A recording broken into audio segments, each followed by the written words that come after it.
Road चौड़ीकरण और जाम से निजात दिलाने के लिए बीआरटीएस कॉरिडोर हटाने का काम शुरू कर दिया गया है। दरअसल जेडीए ने बीआरटीएस कॉरिडोर को हटाने का काम शुरू कर दिया है। तस्वीरें आपके सामने हैं। सीकर रोड पर वीकेआई इलाके से बीआरटीएस कॉरिडोर हटाया जा रहा है। जेडीए की इंजीनियरिंग विंग रोड नंबर 9 से लेकर रोड नंबर 12 तक ये डिवाइडर हटाया जा रहा है। मौके पर जेडीए एक्शियन अमृत चौधरी सहित इंजीनियरिंग की टीम कॉरिडोर हटाने में जुटी हुई है। चौमू पुलिस पुलिया से लेकर अंबाबाड़ी तक ये पूरा बीआरटीएस कॉरिडोर हटाया जा रहा है। बीआरटीएस कॉरिडोर हटाने से यहां पर जो जाम की स्थिति बनती थी वो उससे निजात मिलेगा। ट्रैफिक जाम से एक्सीडेंट की जो समस्याएं यहां पर होती थी उससे निजात पाया जाएगा। बीआरटीएस कॉरिडोर हटने के बाद रोड को चौड़ा भी किया जाएगा। हाल ही में राज्य सरकार ने कॉरिडोर को हटाने के संबंध में विधानसभा में भी जानकारी दी थी और उसको लेकर अब एक्शन शुरू हो चुका है। बीआरटीएस कॉरिडोर हटाने का काम शुरू हो चुका है। आप ये सीधे तस्वीरें देख रहे हैं। तीन चीजें ये जो बीआरटीएस कॉरिडोर हटाया जा रहा है इससे तीन चीजों में फायदा होगा। एक तो रोड एक्सीडेंट्स कम होंगे, दूसरा जाम से निजात पाया जाएगा और तीसरा यहां पर रोड को चौड़ा किया जाएगा। और इसको लेकर विधानसभा में भी यह मामला हट चुका है जिसको लेकर जानकारी दी गई थी और अब इस पे एक्शन होता हुआ दिखाई पड़ा। जेडीए का जाब्ता वहां पर मौजूद है, एक्शन वहां पर मौजूद है, जिनके नेतृत्व में, जिनके सामने इस पूरी कार्रवाई को अंजाम दिया जा रहा है।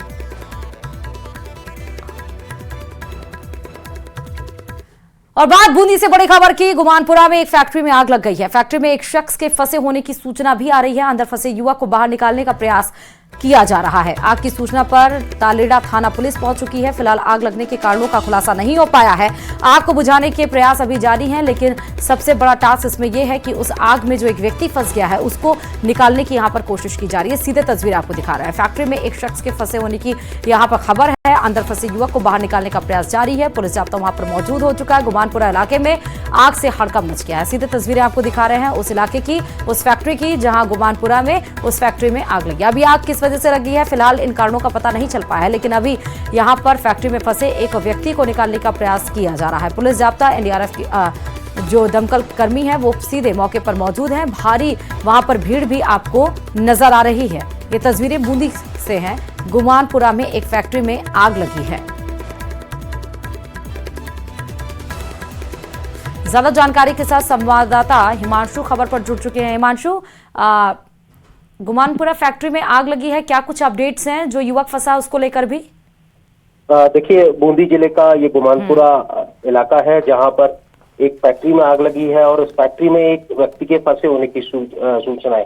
दरअसल बड़े पैमाने पर यहाँ पर भूसा है और इस भूसे के हिस्से में आग लगी थी और मोटे तौर पर माना जा रहा है कि इसी भूसे में जो एक व्यक्ति है वो फंसा हुआ है। फिलहाल एक को बाहर निकाल लिया गया है और अंदर माना जा रहा है कि एक व्यक्ति और है। और आग लगने की सूचना के बाद दमकल, तालेड़ा थाना पुलिस, डॉक्टरों की टीम, एम्बुलेंस को मौके पर बुलाया गया है। इसके साथ ही आग को बुझाने के जो प्रयास है वो चल रहा है। फिलहाल आग लगने के कारणों का खुलासा नहीं हुआ है, लेकिन मोटे तौर पर मौके पर फिलहाल पूरा एडमिनिस्ट्रेशन है, जेसीबी मशीन्स है और बड़े पैमाने पर जो राहत और बचाव का काम चल रहा है। चूंकि सूचना यही है कि एक शख्स जो फैक्ट्री से जुड़ा हुआ था, वहां का वर्कर था, वो फंसा हुआ है भूसे के अंदर और चारों तरफ आग लगी हुई है। ऐसे में आग पर काबू पाने के साथ जेसीबी मशीन की मदद से और मशीनों की मदद से फिलहाल उस शख्स को बाहर निकालने की कोशिश और कवायद की जा रही है। लेकिन कहा जा सकता है कि बड़े पैमाने पर नेग्लिजेंसी भी फैक्ट्री एडमिनिस्ट्रेशन की तरफ से सामने आ रही है। चूंकि वहां इस पूरे घटनाक्रम को कवर करने के लिए जो मीडिया कर्मी पहुंचे उन्हें भी रोक दिया गया। कहीं ना कहीं मोटे तौर पर सवाल अब फैक्ट्री प्रबंधन पर भी खड़ा हो रहा है कि आखिर आग कैसे लगी, समय रहते क्यों वहां पर काबू नहीं पाया गया। और चूंकि वहां जो कार्मिक काम कर रहे थे, जो मजदूर काम कर रहे थे, उनकी जिंदगी से भी एक बड़े तौर पर, मोटे तौर पर खिलवाड़ जो है वो कहा जा सकता है। ठीक है हिमांशु, बहुत शुक्रिया तमाम जानकारी देने के लिए खबर को। दिल्ली के मुस्तफाबाद में आधी रात को बड़ा हादसा हो गया। 4 मंजिला इमारत के गिरने से कोहराम मच गया। हादसे के बाद एनडीआरएफ, फायर ब्रिगेड और दिल्ली पुलिस की टीम रेस्क्यू ऑपरेशन में जुटी हुई है। तो तस्वीरें आपके सामने हैं, ये देखिए।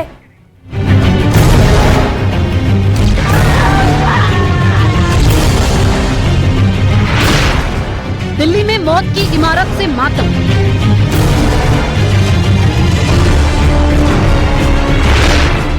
मुस्तफाबाद में आधी रात को चीख पुकार।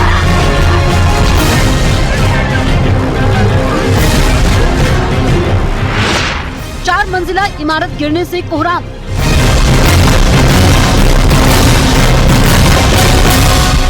इस 10 सेकंड के शॉट्स ने दिल्ली के मुस्तफाबाद को हिलाकर रख दिया।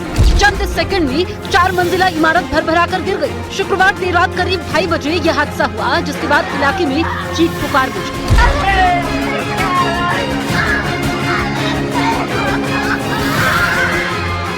सुबह की ये वो तस्वीर है जो रात हुए हादसे के बाद आई। 4 मंजिला इमारत पूरी तरह मिट्टी में मिल गई।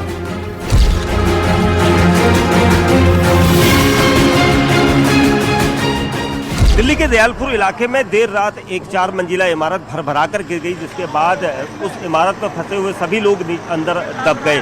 जिसके बाद रेस्क्यू ऑपरेशन किया गया। 2:50 के आसपास दमकल को कॉल मिली। दमकल विभाग और पुलिस के साथ ही एनडीआरएफ की टीम को बुलाया गया। आप देख सकते हैं यहाँ पर एनडीआरएफ की टीम यहाँ पर मौजूद है, दिल्ली दमकल विभाग की टीम यहाँ पर मौजूद है, दिल्ली पुलिस यहाँ पर मौजूद है, दिल्ली नगर निगम है, डिजास्टर की टीम है, सिविल डिफेंस है, सभी यहाँ पर मौके पर मौजूद हैं। और ये देखा जा रहा है कि बिल्डिंग का कौन सा हिस्सा अभी तक यहाँ पर निकालने में परेशानी कर रहा है, क्योंकि काफ़ी मलबा अभी भी आप देख सकते हैं यहाँ पर। और जो अब तक आंकड़ा है उसमें 18 लोगों को निकाला जा चुका है। दिल्ली के मुस्तफाबाद में हादसे के बाद फायर ब्रिगेड और दिल्ली पुलिस रेस्क्यू ऑपरेशन में जुटी। यहाँ पे एक हाउस कोलैप्स की कॉल है जो हमें 2:50 के करीब मिली है, और इस पे जो इनिशियली हमारी गाड़ियाँ आई हैं उन्होंने फिर आके ऑब्जर्व किया कि पूरी बिल्डिंग कोलैप्स हुई है, और लोगों के दबे होने की सूचना हमें मिली थी। अभी गाड़ियाँ हमारी काम कर रही हैं यहाँ पे सीन पे, और एनडीआरएफ, दिल्ली फायर सर्विस और डिफरेंट सिविक एजेंसीज मिल करके और जो लोग फंसे हुए हैं उनको निकालने का प्रयास कर रहे हैं। हादसे के बाद मलबे में फंसे लोगों को निकालने के लिए एनडीआरएफ की टीम ने मोर्चा संभाला। मलबे में फंसे लोगों को निकालने के लिए प्रशासन की कई टीमों को कड़ी मशक्कत करनी पड़ी। एनडीआरएफ के साथ दमकल विभाग के साथ ही कई निजी संस्थाओं ने मलबे को हटाने में मदद की। तकरीबन 12 लोग और हैं यहाँ पर फंसे हुए, जो मलबे के नीचे हैं, जिसमें 9 अडल्ट बताए जा रहे हैं, 3 बच्चे बताए जा रहे हैं। तो ये अभी हमारे ये टास्क है कि देखें कि अगर लाइव मिल जाए उस लेवल के नीचे, तो इसलिए स्लो प्रोसेस में यहाँ पर कैविटीज है या कुछ ये लोकेशंस है जहाँ पर कुछ पॉसिबिलिटी है, उसको तलाशा जा रहा है। दिल्ली के मुस्तफाबाद में हुए हादसे के चश्मदीदों ने इस हादसे के पीछे बड़ी वजह बताई। रात को सब लोग सो रहे थे, अचानक पता नहीं क्या हुआ, एकदम गिरने की आवाज हुई कुछ, बस सब अपने अपने घरों से बाहर निकले तो पूरी गली में धुआं ही धुआं था। जब देखा तो उधर 4 मंजिला मकान पूरा तहस नहस हो गया था ये। फिर पब्लिक ने तुरंत ही जाके उसमें निकाला तो कुछ लोग निकले जो ऑन द स्पॉट खत्म हो गए थे, कुछ को अस्पताल लेके गए हैं, अब कुछ इसमें अभी भी दबे हुए हैं। 8 आ रहे हैं गिनती में, जिसमें 4 लोगों की तो ऑन द स्पॉट मौत बता रहे हो गए। हमें तो ये बताया कि हल्लन वल्लन आ गई है कोई, बस इतना ही बताया। क्या नाम है जो अभी लापता है आपके जो रिश्तेदार? अभी तो ये पता ना कौन कौन है क्या है, ये बताएंगे। इनका देवर है वो। तहसीन, जीनत, नाजिम और नाजिम की बहू, बच्चे हैं, पोते पोते हैं। ये आपके रिश्तेदार हैं? देवर है मेरा, पोती पोते और देवर है सभी, किसी कोई नजर नहीं आया। दिल्ली में 4 मंजिला इमारत गिरने से बड़ा हादसा हो गया। मलबे में कई लोगों के फंसे होने की आशंका जताई गई, जबकि मौतें भी हुई। रात को 2:30 बजे का है जो बिल्डिंग गिरी है, 4 माला बिल्डिंग थी ये। तो ये बिल्डिंग जो गिरी है 2:30 बजे गिरी है, तकरीबन 2:30 से लेकर 3 बजे तक। और उसमें जो ना हमारे बहन है, सिस्टर है, जिसके 5 मेंबर है। ये 5 मेंबर जो हमारे 2 भांजे हैं, उनका दोनों का इंतकाल हो चुका है। जो है नहीं बना रहे थे, पिलर एक कमजोर था, एल टाइप की वो बिल्डिंग है, 4 माला बिल्डिंग जो है एल टाइप की बिल्डिंग है वो। उसमें एक पिलर जो वो कमजोर था, उसकी वजह से वो उसकी रिपेयरिंग कर रहे थे। वो जो सपोर्ट वगैरह जो है वो सपोर्ट ठीक करके या तो लगी नहीं है। दिल्ली के मुस्तफाबाद में जो कुछ भी हुआ, उसने एक बार फिर से बिल्डिंग सेफ्टी पर सवाल खड़े कर दिए। आधी रात को जब सब नींद में थे, तब अचानक जिंदगी और मौत के बीच की दीवार ही गिर गई। मलबे से निकले हर इंसान की कहानी रूह कपाने वाली है।